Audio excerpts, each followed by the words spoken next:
नमस्कार मेरे प्यारे मित्रों, स्वागत है अपने YouTube चैनल पे। तो आज हम लोग देखेंगे वर्ष 2018 का क्वेश्चन। 17 में कितना सही हुआ, 16 में कितना सही हुआ, कमेंट में बताते रहें। लगातार वीडियो आप लोगों के लिए लाते जा रहे हैं, इसको ज़रा आप लोग ध्यान दे करके वायरल करवाइए मेरे भाई। आप लोगों के लिए इतना परिश्रम कर रहे हैं तो आपका भी कुछ फ़र्ज़ बनता है कि इसको ज़रा आप शेयर कीजिए। 2024 का एग्ज़ाम बेहतर नहीं, एकदम ज़बरदस्त होना चाहिए। तो चलिए इसी आशा और विश्वास के साथ में आज का स्टार्ट करते हैं वीडियो। देखते हैं आज का पहला प्रश्न क्या है 2018 का। देखिए पहला प्रश्न है दोस्तों कि किस समिति की अनुशंसा पर भारत में प्रथम बार पंचायती राज संस्थाओं का गठन किया गया। VBI है। आंसर होगा बलवंत राय मेहता समिति। अगला प्रश्न है कि भारतीय संघीय व्यवस्था की कौन सी इसमें विशेषता नहीं है। विशेषता कौन नहीं, ये चुनना है आपको। आंसर होगा दोहरी नागरिकता। अगला प्रश्न है कि भारतीय संविधान के द्वारा कितने मौलिक अधिकार प्रदान किए गए हैं। आंसर होगा बी यानी कि 6। चलते हैं क्वेश्चन नंबर 4 की ओर। क्वेश्चन नंबर 4 है भारतीय संविधान का कौन सा अनुच्छेद निर्वाचन के लिए प्रावधान करता है। आंसर होगा अनुच्छेद 324। अगला प्रश्न कि राज्यसभा में प्रतिनिधित्व होता है किसका, केंद्र का, राज्य का या दोनों का या इनमें से कोई नहीं। तो आंसर होगा सी, ए और बी दोनों का, केंद्र का और राज्य का दोनों का। क्वेश्चन नंबर 6 है कि भारतीय संघीय व्यवस्था में किसे अधिक शक्तियां प्राप्त है। ऑप्शन आपके सामने है। आंसर होगा ए, केंद्र को। राज्यसभा में मनोनीत सदस्यों की संख्या कितनी होती है राज्यसभा में। आंसर होगा 12 और लोकसभा में 2 होता है। क्वेश्चन नंबर 8 देखते हैं। क्वेश्चन नंबर 8 है कि भारत में पहला नगर निगम स्थापित किया गया। आंसर होगा मद्रास। अगला प्रश्न है किस राज्य को हाल में विभक्त कर भारत में 29वें राज्य के रूप में तेलंगाना की स्थापना की गई। आंसर होगा आंध्र प्रदेश। एकदम इजी क्वेश्चन था। चलिए देखते हैं। अगला प्रश्न है कि केंद्र राज्य संबंधों में प्रमुख अड़चनें क्या रही है। आप ध्यान से चारों ऑप्शन को देखें। आंसर होगा इनमें से सभी। 11 नंबर प्रश्न है कि भारतीय संविधान का 73वां संशोधन संबंधित है। क्लास में आपको बता चुके हैं 73वां 74वां का जो संशोधन आंसर जो है इसका होगा वो होगा ग्राम पंचायत से। अगला प्रश्न है कि सर्वोच्च न्यायालय के न्यायाधीश की नियुक्ति कौन करता है। अब सोचिए कि सर्वोच्च न्यायालय का न्यायाधीश की नियुक्ति कौन कर सकता है। आंसर होगा राष्ट्रपति। क्वेश्चन नंबर 13 देखिए। क्वेश्चन नंबर 13 क्या है, हम लोग छोटा कर लेते हैं।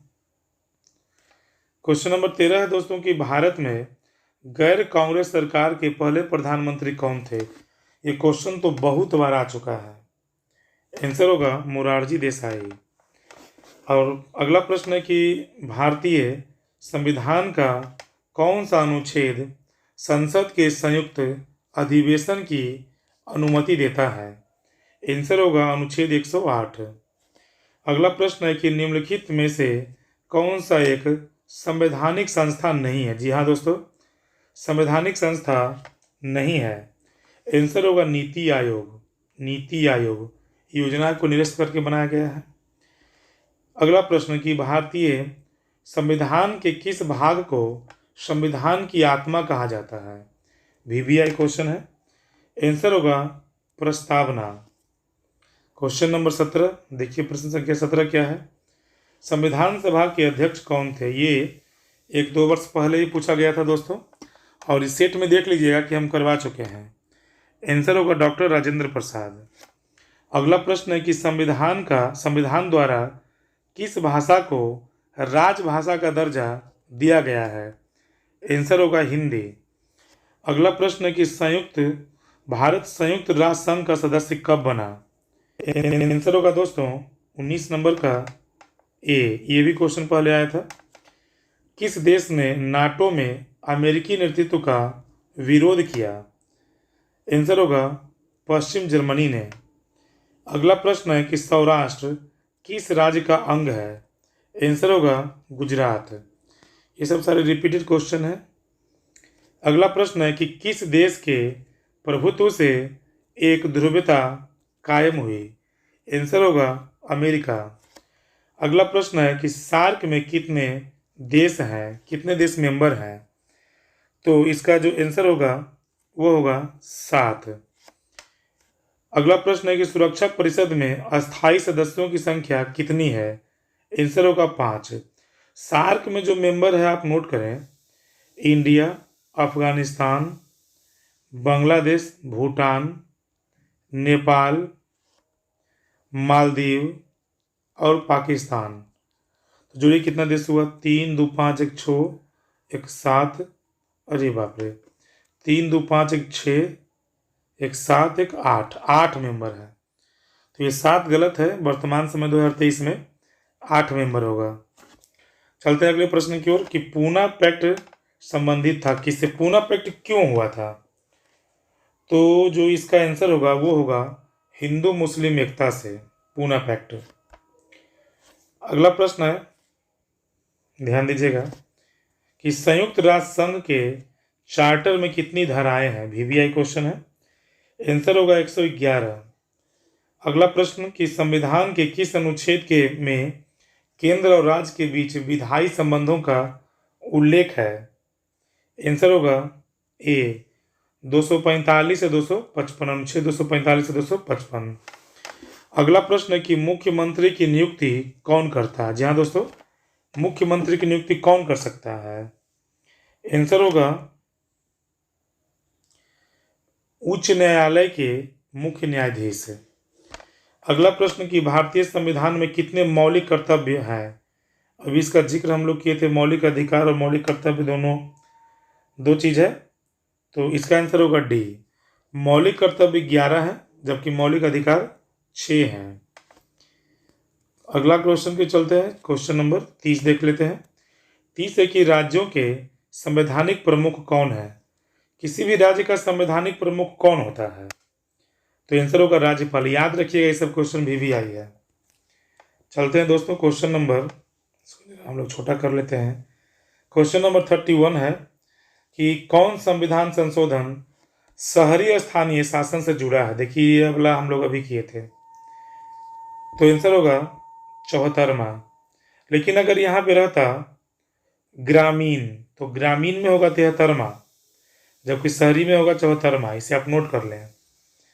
अगला प्रश्न है दोस्तों कि किस देश का संविधान विश्व का सबसे बड़ा संविधान है? आंसर होगा भारत। भारत का संविधान विश्व में सबसे बड़ा संविधान है। अगला प्रश्न है कि किस वर्ष श्रीमती इंदिरा गांधी ने आपातकाल की घोषणा की? आंसर होगा 1975। अगला प्रश्न है कि भारतीय संविधान के किस भाग में राज्य के नीति निर्देशक तत्व निहित है? नीति निर्देशक तत्व निहित है, जो इसका आंसर होगा दोस्तों 34 नंबर क्वेश्चन का आंसर होगा भाग 4, यानी ऑप्शन नंबर सी। अगला प्रश्न है कि बजट का संबंध किस पक्ष के साथ है? तो इसका जो आंसर होगा वो होगा आय एवं व्यय। अगला प्रश्न है कि भारत में वित्त आयोग का कार्यकाल कितना वर्ष का होता है या कितना अवधि का होता है? आंसर होगा ए 5 वर्ष। अगला प्रश्न है कि बिहार विधान परिषद के सदस्यों का कार्यकाल क्या है? विधानसभा और विधान परिषद में दोनों में अंतर है। तो विधान परिषद का जो मेंबर का कार्यकाल होता है वो होता है 6 वर्ष। अगला प्रश्न है कि किस भारतीय राज्य का अपना संविधान है? आंसर होगा जम्मू कश्मीर। अगला प्रश्न है कि मुस्लिम लीग की स्थापना कब हुई? आंसर होगा 1906। अगला प्रश्न है कि 1885 में किस राजनीतिक दल की स्थापना हुई थी? आप लोग भी जानते होंगे इसका आंसर भारतीय राष्ट्रीय कांग्रेस। क्वेश्चन नंबर 41 है दोस्तों कि भारत में हरित क्रांति के जनक कौन है? भारत में हरित क्रांति के जनक कौन है? तो इसका जो आंसर होगा एम एस स्वामीनाथन। अगला प्रश्न है कि भारत की पहली महिला राष्ट्रपति कौन थी? आंसर होगा प्रतिभा देवी पाटिल। क्वेश्चन नंबर 43 है, केंद्र में जनता पार्टी किस वर्ष सत्ता में आई? जनता पार्टी की सरकार तो 1977 में आया था, है ना। मोरारजी देसाई पहले प्रधानमंत्री बने थे। इसके 2015 के बिहार विधानसभा चुनाव में किस राजनीतिक दल ने प्रथम स्थान प्राप्त किया? तो जो इसका आंसर होगा वो होगा डी यानी राजद। अगला प्रश्न है क्वेश्चन नंबर 45 है कि 18वां सार्क सम्मेलन कहाँ हुआ? अब उस समय का ये करंट क्वेश्चन रहा होगा, फिलहाल इसका आंसर काठमांडू होगा। अगला प्रश्न है कि CTBT प्रस्ताव संयुक्त राष्ट्र संघ द्वारा कब स्वीकार किया गया? आंसर होगा 1996। क्वेश्चन नंबर 47 है कि भारत द्वारा दूसरा सफल परमाणु परीक्षण कब किया गया? आंसर होगा 1998। अगला प्रश्न है कि भारत के प्रथम प्रधानमंत्री कौन थे? पंडित जवाहरलाल नेहरू। अगला प्रश्न है कि संयुक्त राष्ट्र संघ के प्रथम एशियाई महासचिव कौन थे? ये VVI है। आंसर होगा यू थाउट। और आज का अंतिम प्रश्न है कि ग्राम कचहरी का प्रधान कौन होता है? ग्राम कचहरी का प्रधान कौन होता है? आंसर होगा सरपंच। तो इस तरह से करके 50 क्वेश्चन हो गया है। आपका कितना स्कोर हुआ, कितना सही हुआ, कमेंट में ज़रूर बताइएगा। तो आज जो हम लोग कर लिए हैं वो हो गया है 2018 का। कितना सही हुआ कमेंट में ज़रूर बताइएगा। तो आज के लिए दोस्तों इतना ही, फिर मिलेंगे हम लोग, तब तक के लिए धन्यवाद।